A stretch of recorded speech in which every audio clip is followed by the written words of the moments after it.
ಶ್ರೀಮಾತ್ರೆ ನಮಃ. ಎಲ್ಲರಿಗೂ ನಮಸ್ಕಾರ. ಈ ವಿಡಿಯೋದಲ್ಲಿ ಮುಂದಿನ ಶ್ಲೋಕದ ಅರ್ಥವನ್ನ ತಿಳ್ಕೊಳ್ಳೋಣ. ಚತುರ್ಬಾಹು ಸಮನ್ವಿತವರೆಗೆ ತಿಳ್ಕೊಂಡಿದ್ದೀವಿ. ಈಗ ಆ 4 ಕೈಗಳಲ್ಲಿ ಯಾವ ಯಾವ ಆಯುಧಗಳನ್ನ ಅಮ್ಮನವರು ಹಿಡ್ಕೊಂಡಿದ್ದಾರೆ ಅಂತ ನೋಡೋಣ. ರಾಗಸ್ವರೂಪ ಪಾಷಾಢ್ಯ, ಕ್ರೋಧಾಕಾರಾಂಕುಶೋಜ್ವಲ, ಮನೋರೂಪ ಇಕ್ಷುಕೋದಂಡ, ಪಂಚತನ್ಮಾತ್ರ ಸಾಯಕ. ಈ 4 ನಾಮಗಳನ್ನು ಸೇರಿಸಿ ಅಮ್ಮನವರ 4 ಕೈಗಳಲ್ಲಿ ಯಾವ ಆಯುಧಗಳಿದೆ ಅಂತ ತೋರಿಸ್ಕೊಡ್ತಿದ್ದಾರೆ. ಪಾಶ, ಅಂಕುಶ, ಕಬ್ಬಿನ ಬಿಲ್ಲು, ಹೂವಿನ ಬಾಣ. ಈಗ ಆ 4 ಏನು ಅಂತ ಕೂಡ ಹೇಳ್ತಿದ್ದಾರೆ. ಮನೋರೂಪ ಇಕ್ಷು ಕೋದಂಡ, ಅವಳ ಬಿಲ್ಲು ಇಕ್ಷು ಅಂದ್ರೆ ಅವಳ ಬಿಲ್ಲು ಕಬ್ಬಿನ ಜಲ್ಲೆ. ಮನೋರೂಪವು ಅಂದ್ರೆ ಮನಸ್ಸನ್ನೇ ಕಬ್ಬಿನ ಜಲ್ಲೆಯ ಬಿಲ್ಲಿನಂತೆ ಹಿಡ್ಕೊಂಡಿದ್ದಾಳೆ. ಅದೇ ರೀತಿಯಲ್ಲಿ ಪಂಚತನ್ಮಾತ್ರ ಸಾಯಕ 5 ಹೂಬಾಣಗಳನ್ನ ಹಿಡ್ಕೊಂಡಿದ್ದಾಳಂತೆ. ಮೇಲಿನ 2 ಕೈಗಳಲ್ಲಿ ರಾಗಸ್ವರೂಪ ಪಾಷಾಢ್ಯ, ಕ್ರೋಧಾಕಾರ, ಅಂಕುಶೋಜ್ವಲ. ರಾಗವನ್ನ ಪಾಶವಾಗಿ ಹಿಡ್ಕೊಂಡಿದ್ದಾಳೆ, ಕ್ರೋಧವನ್ನ ಅಂಕುಶವಾಗಿ ಹಿಡ್ಕೊಂಡಿದ್ದಾಳೆ, ಪಂಚತನ್ಮಾತ್ರಗಳನ್ನ 5 ಹೂವಿನ ಬಾಣಗಳನ್ನಾಗಿ ಹಿಡ್ಕೊಂಡಿದ್ದಾಳೆ, ಮನಸ್ಸನ್ನ ಕಬ್ಬಿನ ಬಿಲ್ಲಿನಂತೆ ಹಿಡ್ಕೊಂಡಿದ್ದಾಳೆ. ಈ 4 ಆಯುಧಗಳನ್ನು ಹಿಡಿದು ಗೋಚರಿಸ್ತಿದ್ದಾರೆ ಅಮ್ಮ. ಅಮ್ಮನವರ ರೂಪ ಪ್ರಕಾಶ ವಿಮರ್ಶ ಅಂತ ಹೇಳ್ತಾ ಇರ್ತಾರೆ. ಪ್ರಕಾಶ ಅಂದ್ರೆ ಶಿವಸ್ವರೂಪ, ವಿಮರ್ಶ ಅಂದ್ರೆ ಅಮ್ಮನವರ ಸ್ವರೂಪ. ಪ್ರಕಾಶ ವಿಮರ್ಶ ಅಂದ್ರೆ ಇನ್ನೇನೋ ಅಲ್ಲ. ಸುಲಭವಾಗಿ ಅರ್ಥವನ್ನ ಹೇಳ್ಬೇಕಂದ್ರೆ ಜ್ಯೋತಿಯನ್ನ ಪ್ರಕಾಶ ಅಂತ ಹೇಳ್ಬೇಕು, ಬೆಳಕನ್ನ ವಿಮರ್ಶ ಅಂತ ಹೇಳ್ಬೇಕು. ವಿಮರ್ಶ ಅಂದ್ರೆ ವ್ಯಾಪಿಸೋದು ಅಂತ ಅರ್ಥ. ವ್ಯಾಪಿಸುವುದು ಯಾವುದು? ಬೆಳಕು. ಸರಿಯಾಗಿ ಹೇಳ್ಬೇಕು ಅಂದ್ರೆ ಆ ಜ್ಯೋತಿಯೇ ಬೆಳಕಾಗಿ ವ್ಯಾಪಿಸಿದೆ. ಜ್ಯೋತಿ ಕದಲದೇನೆ ಒಂದೇ ಕಡೆ ಇದೆ, ಬೆಳಕು ಕದಲ್ತಾ ಇದೆ. ಅದಕ್ಕೆ ಜ್ಯೋತಿಯನ್ನ ಸ್ಥಾಣುಹು ಸ್ಥಿರಹ ಅಂತ ಹೇಳಿದ್ದಾರೆ, ಬೆಳಕನ್ನ ಚಲನ ಚೈತನ್ಯ ಅಂತ ಹೇಳ್ತಿದ್ದಾರೆ. ಅದಕ್ಕೆ ವಿಮರ್ಶ ಅದು ಬೆಳಕು, ಜ್ಯೋತಿ ಪ್ರಕಾಶ. ಇದೇ ಪ್ರಕಾಶ ವಿಮರ್ಶ. ಹಾಗಾಗಿ ಪ್ರಕಾಶ ವಿಮರ್ಶ ಅಂದ್ರೆ ಶಿವ ಶಕ್ತಿ. ವಿಮರ್ಶ ರೂಪಿಣಿ ವಿದ್ಯಾ ವಿಯದಾದಿ ಜಗತ್ ಪ್ರಸೂಹು, ಅಲ್ಲಿ ಬರುತ್ತೆ ಈ ವಿಮರ್ಶ. ಇದೇ ಶಿವಶಕ್ತಿ ಐಕ್ಯ ರೂಪ ಅಂದ್ರೆ. ಇವರಿಬ್ಬರಿಗೂ ಏಕರೂಪ ಅಂತ ಯಾಕೆ ಹೇಳಿದ್ದಾರೆ ಅಂದ್ರೆ ಜ್ಯೋತಿಗೂ ಬೆಳಕಿಗೂ ಎಷ್ಟು ಏಕತ್ವ ಇದೆಯೋ ಪ್ರಕಾಶಕ್ಕೆ ವಿಮರ್ಶಕ್ಕೆ ಅಷ್ಟೇ ಏಕತ್ವ ಇದೆ. ಉದಾಹರಣೆಗೆ ಒಂದು ಕೊಠಡಿಯ ತುಂಬಾ ಬೆಳಕು ವ್ಯಾಪಿಸಿದೆ, ಆದ್ರೆ ದೀಪ ಮಾತ್ರ ಗೋಡೆಯ ಮೇಲಿದೆ. ಹಾಗೆ ಪೂರ್ತಿ ಪ್ರಪಂಚಕ್ಕೆ ಶಕ್ತಿ ವ್ಯಾಪಿಸಿದೆ, ಈ ಪ್ರಪಂಚಕ್ಕೆ ಅತೀತವಾಗಿ ಶಿವಜ್ಯೋತಿ ಇದೆ. ಇದು ಒಂದು ಅರ್ಥವಾದ್ರೆ ಶಿವಶಕ್ತೈಕ್ಯ ರೂಪಕ್ಕೆ ಅರ್ಥ ಇಲ್ಲಿದೆ. ದೇವಕಾರ್ಯ ಸಮುದ್ರತ ಅನ್ನೋದ್ರಲ್ಲಿ ದೇವ ಅನ್ನೋದ್ರಲ್ಲಿ ಪ್ರಕಾಶವನ್ನ ತೋರಿಸಿದ್ದಾರೆ. ನಂತರ ಉದ್ಯದ್ಭಾನು ಸಹಸ್ರಾಭ ಅಂತ ಹೇಳಿದಾಗ ವಿಮರ್ಶ ರೂಪವನ್ನ ತೋರಿಸ್ತಿದ್ದಾರೆ. ಇನ್ನೂ ಪರಿಶೀಲನೆ ಮಾಡಿದ್ರೆ ನಮ್ಮೊಳಗೆ ಆತ್ಮ ಚೈತನ್ಯ ಇದೆ, ಅದು ಪ್ರಕಾಶ ರೂಪ. ಅದು ನಮ್ಮ ಶರೀರವನ್ನ ಪೂರ್ತಿಯಾಗಿ ವ್ಯಾಪಿಸಿದ್ರೆ ಅದು ವಿಮರ್ಶ ರೂಪ. ನಮ್ಮಲ್ಲೇ ಅಮ್ಮನವರನ್ನ ನೋಡ್ಬೇಕು. ನಮ್ಮಲ್ಲಿ ಅಮ್ಮನವರನ್ನ ನೋಡಿದ್ರೆ ಇನ್ನು ನಾನು ಅನ್ನೋ ಅಹಂಕಾರ ಇರೋದಿಲ್ಲ. ಅಹಮಿತ್ಯೇವ ಭವಾನಿ ಆ ಆಲೋಚನೆ ಬರಬೇಕು. ಈಗ ನಮ್ಮಲ್ಲಿ ಅಮ್ಮನವರಿದ್ದಾರೆ ಅಂದ್ರೆ ಪ್ರಕಾಶ ರೂಪ, ಅದು ವಿಮರ್ಶ ರೂಪವಾಗಿ ಶಕ್ತಿಯಾಗಿ ಶರೀರವನ್ನೆಲ್ಲ ವ್ಯಾಪಿಸುತ್ತಿದೆ. ಹಾಗಾಗಿ ಆ ವ್ಯಾಪಿಸಿರುವ ಚೈತನ್ಯ 4 ಕೈಗಳಿಂದ ಆಯುಧಗಳನ್ನ ಹಿಡ್ಕೊಂಡು ಕೆಲಸ ಮಾಡ್ತಿದೆ. ಕೈಯಲ್ಲಿ ಹಿಡ್ಕೊಳ್ಳೋದು ಅಂದ್ರೆ ಅರ್ಥ ಏನು ಅಂದ್ರೆ ಕಂಟ್ರೋಲ್ ಅಂತ ಅರ್ಥ. ಈ 4 ನಡೆಸೋಳು ಅವಳೆ. ಈಗ ನೀವು ಆಲೋಚಿಸಿ. ಈಗ ಶಾಸ್ತ್ರದಿಂದ ಅಲ್ಲ, ಅನುಭವದಿಂದ ಆಲೋಚನೆ ಮಾಡೋಣ. ಆಗ ಇನ್ನೂ ಸುಲಭವಾಗಿ ಅರ್ಥ ಆಗುತ್ತೆ. ನಮ್ಮ ಜೀವನದಲ್ಲಿ ಇರೋದು ಈ 4. ಹೌದು ಅಲ್ವೋ ನೀವು ಹೇಳಿ. ಈಗ ಅವುಗಳ ಅರ್ಥವನ್ನ ತಿಳ್ಕೊಳ್ಳೋಣ. ಹಿಂದಿನಿಂದ ಹೋಗೋಣ. ಪಂಚತನ್ಮಾತ್ರ ಸಾಯಕ. ಪಂಚತನ್ಮಾತ್ರ ಅಂದ್ರೆ ಏನು?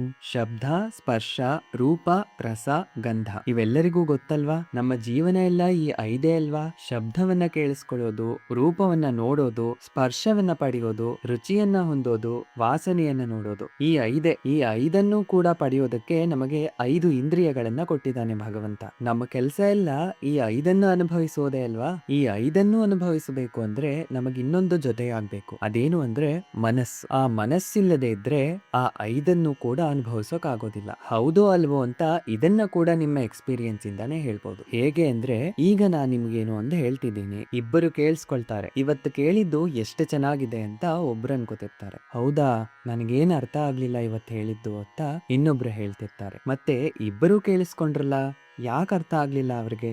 ಈಗ ಇಬ್ಬರಿಗೂ ಕೂಡ ಕಿವಿ ತೆರೆದೇ ಇದೆ ಅಲ್ವಾ? ಶಬ್ದವನ್ನ ಗ್ರಹಿಸೋ ಇಂದ್ರಿಯವು ಕೂಡ ಅಲ್ಲೇ ಇದೆ. ಆದ್ರೆ ಒಬ್ಬರಿಗೆ ಅದು ಕಿವಿ ಒಳಗೆ ಹೋಯ್ತು, ಇನ್ನೊಬ್ಬರಿಗೆ ಹೋಗ್ಲಿಲ್ಲ. ಯಾವುದರಿಂದ ಹಾಗಾಯ್ತು? ಮನಸ್ಸನ್ನೋದು ಇಲ್ಲ ಅಲ್ಲಿ. ಅದೇ ಇಲ್ಲಿ ವ್ಯತ್ಯಾಸ. ಬರೀ ಬಾಣಗಳು ಯಾವುದಕ್ಕೂ ಕೆಲಸ ಬರೋದಿಲ್ಲ, ಅದಕ್ಕೆ ಧನಸ್ಸು ಸೇರ್ಬೇಕು. ಈ ಪಂಚತನ್ಮಾತ್ರಗಳಿಗೆ ಮನಸ್ಸು ಸೇರ್ಬೇಕು. ಕೆಲವರಿಗೆ ಈ ಶಬ್ದಗಳು ಇಷ್ಟ ಆಗೋದಿಲ್ಲ, ಇನ್ನು ಕೆಲವು ಶಬ್ದಗಳನ್ನ ಹೇಳಿದಾಗ ತುಂಬಾ ಇಷ್ಟವಾಗಿ ಕೇಳ್ತಾರೆ. ಅಂದ್ರೆ ಆ ಶಬ್ದಗಳಲ್ಲೂ ಕೂಡ ಇಷ್ಟವಾಗುವ ಶಬ್ದಗಳು, ಇಷ್ಟವಾಗದಿರುವ ಶಬ್ದಗಳು ಅಂತ ಎರಡಿರುತ್ತೆ. ಇಷ್ಟವಾಗುವ ಶಬ್ದಗಳಿಗೆ ಮನಸ್ಸು ಸೇರುತ್ತೆ, ಇಷ್ಟವಾಗದ ಶಬ್ದಗಳಿಗೆ ಮನಸ್ಸು ಸೇರೋದಿಲ್ಲ. ಇಷ್ಟವಾಗುವ ಶಬ್ದವನ್ನ ಕೇಳಿಸ್ಕೊಳ್ತಿದ್ರೆ ರಾಗವು ಏರ್ಪಾಡಾಗುತ್ತೆ. ಅದೇ ಇಷ್ಟವಾಗದ ಶಬ್ದವನ್ನ ಕೇಳಿದ್ರೆ ದ್ವೇಷವು ಏರ್ಪಡುತ್ತೆ. ದ್ವೇಷ ಅಂದ್ರೆ ಇಲ್ಲಿ ಕ್ರೋಧ ಅಂತಾನೆ ಅಲ್ಲ, ಪಾಸಿಟಿವ್ ಅಂಡ್ ನೆಗೆಟಿವ್ ಥಾಟ್ಸ್ ಅಷ್ಟೇ. ಒಂದು ವಸ್ತುವಿನ ಮೇಲೆ ಪ್ರೀತಿ ಅಥವಾ ಅನುಕೂಲ ಭಾವ, ಇನ್ನೊಂದು ವಸ್ತುವಿನ ಮೇಲೆ ಪ್ರತಿಕೂಲ ಭಾವ, ಅಷ್ಟೇ ವ್ಯತ್ಯಾಸ. ಹಾಗಾಗಿ ಪಂಚ ತನ್ಮಾತ್ರಗಳು ಅಂದ್ರೆ ಶಬ್ದ, ಸ್ಪರ್ಶ, ರೂಪ, ರಸ, ಗಂಧ. ನಮ್ಮ ಅನುಭವಗಳೆಲ್ಲ 5, ಆದ್ರೆ ಅದಕ್ಕೆ ಮನಸ್ಸು ಸೇರಿದರೆ ಮಾತ್ರ ಅನುಭವಗಳೆಲ್ಲ ಇರುತ್ತೆ, ಇಲ್ಲ ಅಂದ್ರೆ ಇಲ್ಲ. ನಮ್ಮ ಜೀವನದಲ್ಲಿ ಅನುಭವಗಳು ಈ 5 ಮಾತ್ರನಾ ಅಲ್ವಾ ಅಂತ ಹೇಳಿ, ಈ 5 ಬಿಟ್ಟು ಇನ್ನೇನಾದ್ರೂ ಇದೆಯಾ? ಈ 5ರ ಜೊತೆಗೆ ಮನಸ್ಸನ್ನ ಸೇರಿಸಿ ಅನುಭವಿಸ್ತಾ ಇರ್ತೀವಿ. ಈ ಅನುಭವ ಪಡೆಯುವಾಗ ಇಷ್ಟವಾದದ್ದನ್ನ ಪಡೆದರೆ ರಾಗವು ಅದಕ್ಕೆ ಅವನ್ನ ಮತ್ತೆ ನಮ್ಮಿಂದ ಹೋಗದೆ ಇರೋ ಹಾಗೆ ದಾರದಿಂದ ಕಟ್ಟಿಕೊಳ್ತೀವಿ. ಅಟ್ಯಾಚ್ಮೆಂಟ್, ಅದಕ್ಕೆ ರಾಗವು ಪಾಶವಾಯ್ತು, ಅದನ್ನ ಕಟ್ಟು ಹಾಕೊಳ್ತೀವಿ.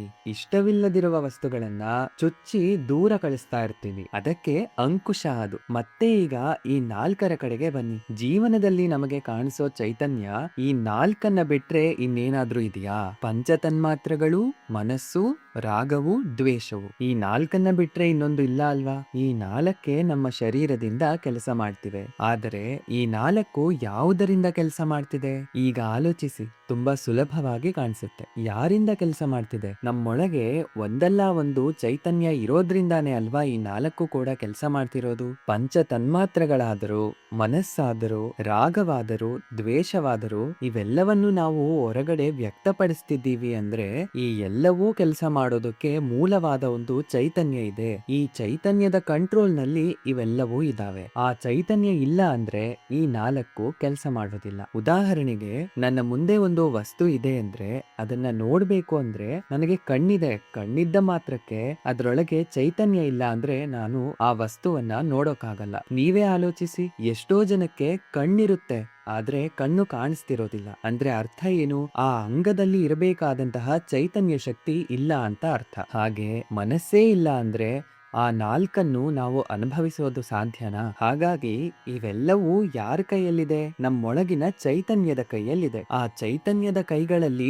4 ಇದೆ. ಹಾಗಾಗಿ 4ನ್ನೂ ಹಿಡ್ಕೋಬೇಕು ಅಂದ್ರೆ 4 ಕೈಗಳಿರ್ಬೇಕಲ್ವಾ? ಅದಕ್ಕೆ ಚತುರ್ಬಾಹು ಸಮನ್ವಿತ. ಇದನ್ನ ತಿಳ್ಕೊಂಡ್ರೆ ನಮ್ಮ ಒಳಗಿರುವ ಚೈತನ್ಯವೇ ಈ 4ನ್ನು ನಿರ್ವಹಿಸ್ತಾ ಇದೆ. ಈ 4ನ್ನು ನನ್ನಲ್ಲಿ ಮಾತ್ರನೇ ನಿರ್ವಹಿಸ್ತಾ ಇದೆಯಾ? ಎಲ್ಲರಲ್ಲೂ ನಿರ್ವಹಿಸ್ತಿದೆ ಅಲ್ವಾ? ಈಗ ಶಂಕರ ಭಗವತ್ಪಾದರ ಮಾತಿಗೆ ಬಂದ್ರೆ, ತ್ವಯಿಮಯಿ ಚಾನ್ಯತ್ರೈಕೋ ವಿಷ್ಣುಃ ವ್ಯಕ್ತಂ ಕುಪ್ಯಸ ಮಯ್ಯಸ ವಿಷ್ಣುಃ. ನಿಮ್ಮಲ್ಲಿ, ನನ್ನಲ್ಲಿ, ಎಲ್ಲರಲ್ಲೂ ಆ ತಾಯಿ ಕೆಲಸ ಮಾಡ್ತಿದ್ದಾಳೆ. ಎಲ್ಲರಲ್ಲೂ ಇದ್ದು ಆ ತಾಯಿ ನಿರ್ವಹಿಸುವ ಕೆಲಸ ಇದು. ಹಾಗಾಗಿ ಈ 4 ಅವಳ ಕೈಯಲ್ಲಿದೆ ಅಂತ ಯಾರು ತಿಳ್ಕೊತಾರೋ ಅವರಿಗೆ ಇನ್ನು ಯಾವ ಬಾಧೆಯೂ ಇಲ್ಲ. ಹಾಗಲ್ದೇನೆ ಈ 4 ಕೈಗಳಲ್ಲಿ ನಾವು ಬಿದ್ದು ಹೋಗ್ತಿದ್ದೀವಿ. ಆದ್ರೆ ಈ 4 ಅಮ್ಮನವರವೇ ಅಂತ ತಿಳ್ಕೊಂಡ್ಮೇಲೆ ಇನ್ನು ಅವು ನಮ್ಮವಲ್ಲ ಅಂತ ಗೊತ್ತಾಗುತ್ತೆ. ಅದಕ್ಕೆ ಇವೆಲ್ಲ ನನ್ನ ಕೈಯಲ್ಲಿಲ್ಲ, ಅವಳ ಕೈಯಲ್ಲಿವೆ ಅಂತ ತಿಳ್ಕೋಬೇಕು. ಮೊದಲೇ ಇದನ್ನ ಅರ್ಥ ಮಾಡ್ಕೊಳ್ಳಿ ಅಂತ ಮನೋರೂಪೇಕ್ಷು ಕೋದಂಡ ಪಂಚತನ್ಮಾತ್ರ ಸಾಯಕ ರಾಗಸ್ವರೂಪ ಪಾಷಾಢ್ಯ ಕ್ರೋಧಾಕಾರಾಂಕುಶೋಜ್ವಲ ಮೊದಲು ಅಮ್ಮನವರ ಕೈಗಳನ್ನೇ ವರ್ಣಿಸಿದ್ದಾರೆ ಹೊರತು ಇನ್ನೇನನ್ನೂ ಹೇಳಿಲ್ಲ. ಮುಖವನ್ನ ವರ್ಣನೆ ಮಾಡಿ ಅಲ್ವಾ ಬರ್ಬೇಕು, ಆದ್ರೆ ಮೊದಲು ಕೈಗಳನ್ನೇ ವರ್ಣಿಸ್ತಿದ್ದಾರೆ. ಈಗ ಮತ್ತೆ ಬೆಳಕನ್ನ ವರ್ಣಿಸ್ತಿದ್ದಾರೆ. ನಿಜಾರುಣ ಪ್ರಭಾಪೂರ ಮಜ್ಜದ್ ಬ್ರಹ್ಮಾಂಡ ಮಂಡಲ. ಇದು ಅದ್ಭುತವಾದ ವಾಕ್ಯ. ಆ ಬಂದ ತಾಯಿಯ ದೇಹದಿಂದ ಕೆಂಪಾದ ಬೆಳಕುಗಳು ಹೊರ ಹೊಮ್ತಿದಾವಂತೆ. ಆ ಬೆಳಕುಗಳು ಹೇಗಿದಾವಂತೆ ಅಂದ್ರೆ ಈ ಪ್ರಪಂಚವನ್ನ ಪ್ರಸರಿಸ್ತಾ ಇದಾವಂತೆ. ಪ್ರತಿ ಬ್ರಹ್ಮಾಂಡವೂ ಕೂಡ ಆ ಬೆಳಕಿನಲ್ಲೇ ಮುಳುಗಿ ಹೇಳ್ತಿದಾವಂತೆ. ಒಂದು ಬಾರಿ ಇದನ್ನ ಆಲೋಚನೆ ಮಾಡಿ, ಒಂದಷ್ಟು ಬಾಲ್ ಗಳನ್ನ ಇಟ್ಟು ಅದರ ಮೇಲೆ ಒಂದು ಲೈಟ್ ಅನ್ನ ಫೋಕಸ್ ಮಾಡ್ತಿದ್ರೆ ಆ ಎಲ್ಲಾ ಬಾಲ್ಸ್ ಮೇಲೂ ಕೂಡ ಆ ಲೈಟ್ ಕಾಣಿಸ್ತಾ ಇರುತ್ತೆ. ಹಾಗೆ ಎಲ್ಲ ಬ್ರಹ್ಮಾಂಡಗಳ ಮೇಲೂ ಕೂಡ ಅಮ್ಮನ ಬೆಳಕೇ ಇದೆ ಅಂತೆ. ಅಂದ್ರೆ ಬ್ರಹ್ಮಾಂಡಗಳೆಲ್ಲವೂ ಕೂಡ ಅಮ್ಮನ ಬೆಳಕಿನಲ್ಲೇ ತುಂಬಿ ಹೋಗಿದಾವೆ. ನಿಜ ಅರುಣ ಪ್ರಭಾಪೂರ ಮಜ್ಜದ್ ಬ್ರಹ್ಮಾಂಡ ಮಂಡಲ.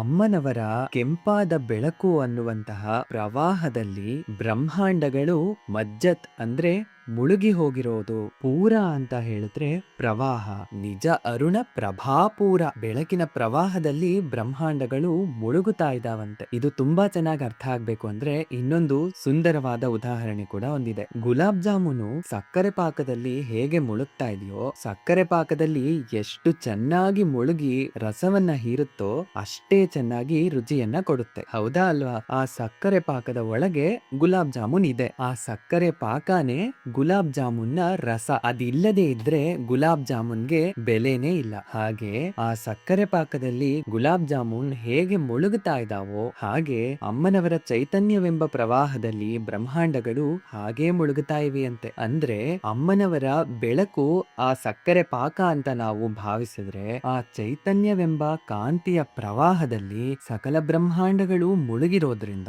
ಸಕಲ ಬ್ರಹ್ಮಾಂಡಗಳ ಒಳಗೂ ಕೂಡ ಅವಳೇ ಇದ್ದಾಳೆ, ಬ್ರಹ್ಮಾಂಡಗಳ ಅತೀತವಾಗಿನೂ ಅವಳೇ ಇದ್ದಾಳೆ. ಅವಳಿಲ್ಲದ ಪ್ರದೇಶ ಎಲ್ಲಿಯೂ ಇಲ್ಲ. ಅಂದ್ರೆ ಅರ್ಥ ಮಾಡ್ಕೋಬೇಕು ಅಂದ್ರೆ ಅದೇ ಚೈತನ್ಯ ಗುಲಾಬ್ ಜಾಮೂನ್ನ ಒಳಗೆ ಕೂಡ ಸಕ್ಕರೆ ಪಾಕದಂತೆ ಇದೆ, ಗುಲಾಬ್ ಜಾಮೂನ್ನ ಹೊರಗೂ ಕೂಡ ಅದೇ ಸಕ್ಕರೆ ಪಾಕದಲ್ಲೇ ಗುಲಾಬ್ ಜಾಮೂನ್ ಇದೆ. ಹಾಗೆ ಸಕಲ ಬ್ರಹ್ಮಾಂಡಗಳು ಅವಳ ಚೈತನ್ಯದ ಪ್ರವಾಹದಲ್ಲೇ ಮುಳುಗಿ ಹೋಗಿವೆ. ಇದನ್ನ ನಾವು ಸರಿಯಾಗಿ ಅರ್ಥ ಮಾಡ್ಕೋಬೇಕು. ಅದೇ ರೀತಿಯಲ್ಲಿ ಪ್ರತಿ ಬ್ರಹ್ಮಾಂಡದಲ್ಲೂ ಅಮ್ಮನವರ ಚೈತನ್ಯವೆಂಬ ರಸವೇ ತುಂಬಿ ಹೋಗಿದೆ. ಅದೇ ನಿಜ ಅರುಣ ಪ್ರಭಾಪೂರ ಮಜ್ಜದ್ ಬ್ರಹ್ಮಾಂಡ ಮಂಡಲ. ಮುಂದಿನ ವಿಡಿಯೋದಿಂದ ಅಮ್ಮನವರ ರೂಪ ವೈಭವವನ್ನ ಹೇಳ್ತಾ ಹೋಗೋಣ. ಇನ್ನು ತಪ್ಪಿಲ್ಲದ ಲಲಿತಾ ಸಹಸ್ರನಾಮ ಪುಸ್ತಕವನ್ನ ಸ್ತೋತ್ರ ಪ್ರಿಯಾ ಟಿವಿ ಕಡೆಯಿಂದ ಈಗಾಗಲೇ ಬಿಡುಗಡೆ ಮಾಡಲಾಗಿದೆ. ಹೊಸದಾಗಿ ಚಾನೆಲ್ ನ ವಿಸಿಟ್ ಮಾಡ್ತಿರೋರು, ನಿಮಗೂ ಕೂಡ ಆ ಪುಸ್ತಕ ಬೇಕು ಅನ್ಕೊಳ್ಳೋರು ಸ್ಕ್ರೀನ್ ಮೇಲೆ ಕಾಣಿಸ್ತಿರೋ ವಾಟ್ಸ್ಆಪ್ ನಂಬರ್ಗೆ ಮೆಸೇಜ್ ಮಾಡಿ ಒಂದೊಂದೇ ನಾಮವನ್ನ ಸರಿಯಾದ ಜಾಗದಲ್ಲಿ ವಿಭಜನೆ ಮಾಡಿರುವಂತಹ, ಯಾವುದೇ ತಪ್ಪುಗಳಿಲ್ಲದಂತಹ ಸರಿಯಾದ ಸವರಣೆಯನ್ನ ಮಾಡಿರುವಂತಹ ಲಲಿತಾ ಸಹಸ್ರನಾಮ ಸ್ತೋತ್ರದ ಪುಸ್ತಕವನ್ನ ನೀವು ಕೂಡ ತರಿಸ್ಕೋಬಹುದು. ಎಲ್ಲರಿಗೂ ನಮಸ್ಕಾರ.